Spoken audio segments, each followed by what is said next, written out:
Sebelumnya,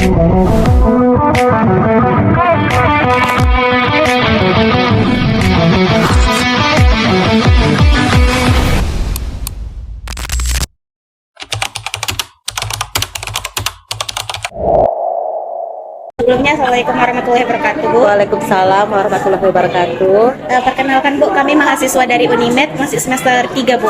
Di sini kami ingin melakukan sedikit wawancara kepada Ibu dan juga nanti kami akan memberikan stimulus kepada anak-anak, Bu. Lanjutan dari yang telah kami bahas kepada Ibu. Nah, di sini kami membahas mengenai metode pembelajaran Ibu, khususnya di mata pelajaran IPS, Bu.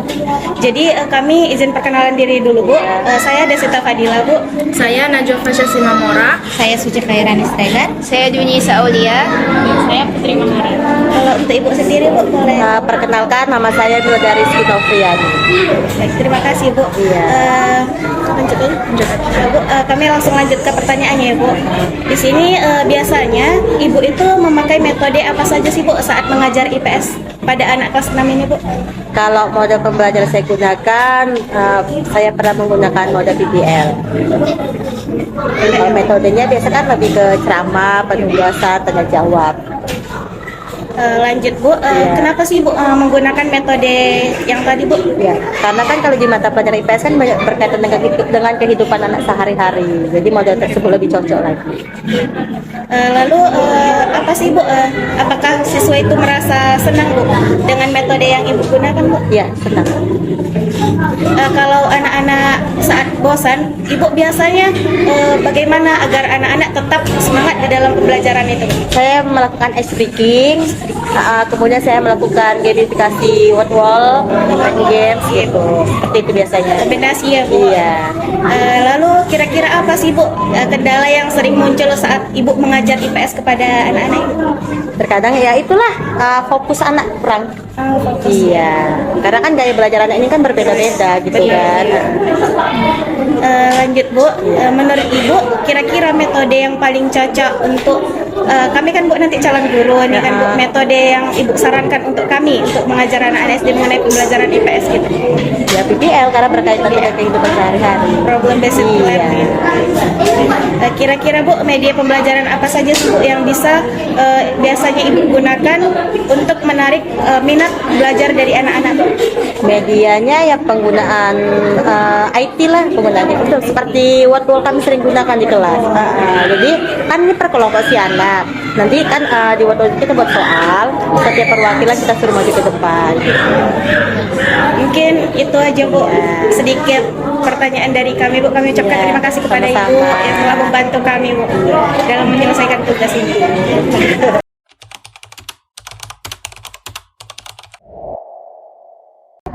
Assalamualaikum warahmatullahi wabarakatuh.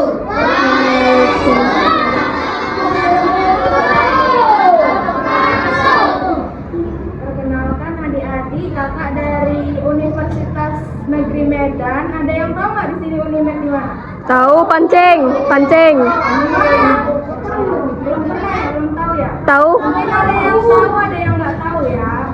Nah, jadi di sini kakak dari Prodi PGSD, yang dimana itu kepanjangan PGSD itu ada yang tahu nggak? Ada ya? Nggak tahu.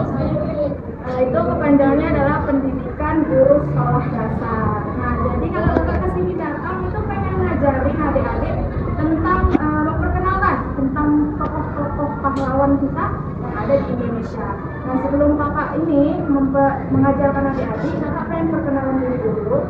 Yang dimana pertama dari kakak seperti kakak pernah mengatakan, tak kenal maka tak sayang, tak sayang maka tak cinta. Semangat dong. Tak sayang maka tak cinta. Cinta maka tak sayang. Baik, sebelumnya perkenalkan nama kakak Desita Fadila. Nama kakak Dunisa. Nama kakak Najwa Fasya Simamora.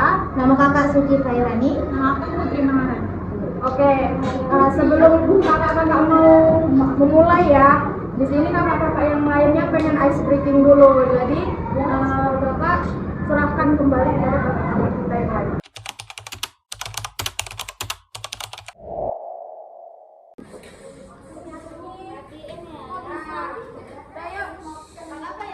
Jadi di sini kakak mau ngasih video sama kalian. Videonya ini tentang memperkenalkan salah satu tokoh pahlawan Indonesia, ya, tokoh pahlawan nasional. Nah, di video ini nanti bakal kakak kasih pertanyaan sama kalian. Jadi dengerin videonya baik-baik ya. Ini kan ada speakernya. Nanti bakal kakak kasih pertanyaan, kita jawab bareng-bareng nanti. Oke? Oke, sekarang kita suruh dulu. Menikmati sekian tahun lamanya di sebuah negara bernama Indonesia. Namun, jarang kita tahu, jauh sebelum merdeka, ada seorang serius yang menggagaskan ide negara Indonesia untuk pertama kali. Namanya jarang terdengar, tapi dialah pejuang revolusi yang melampaui zaman. Dia, Bapak Republik Indonesia. Dialah Tama.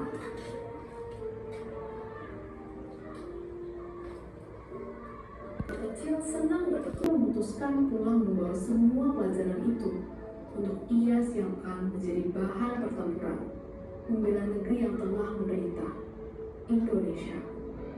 Tiba di tanah artis dalam pelarian. Disinilah masa terburuk hidupnya dimulai.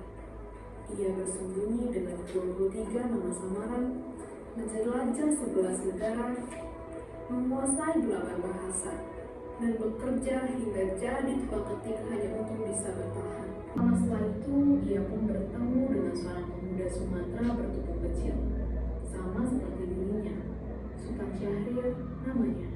Ia menitipkan satu pesan yang memunculkan dilema di hati ibu kecil.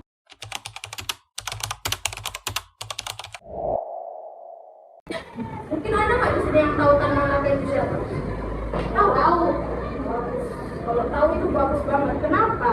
Karena Tan Malaka ini adalah salah satu tokoh pahlawan kita yang jarang gitu namanya ada yang disebut gitu, jarang. Biasa kan kita kalau tahu ya zaman dulu ketika Indonesia belum merdeka, kita itu mungkin tahu ya Bapak presiden pertama kita siapa? Soekarno. Terus wakilnya? Betul. Nah, di situ kan masih banyak lagi kan ada Dewan Pers.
Pulang dari Eropa, apa yang Tan Malaka lakukan untuk membela Indonesia?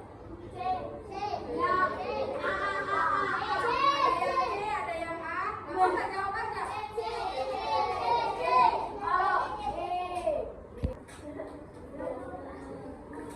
Soal keempat. Siap-siap ya. Mengapa Tan Malaka harus selalu berpindah-pindah tempat dan memakai banyak nama samaran? Karena ia dikejar habis-habisan oleh pemerintah kolonial.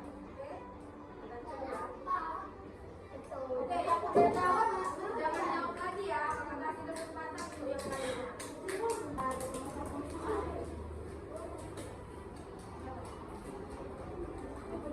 lain.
pemaparan yang bisa kakak sampaikan tentang tokoh pahlawan ya. Mungkin kata-kata dari kakak, makasih atas kesempatannya dan juga partisipasi para adik-adik yang mau mendengarkan ya. Oke, mungkin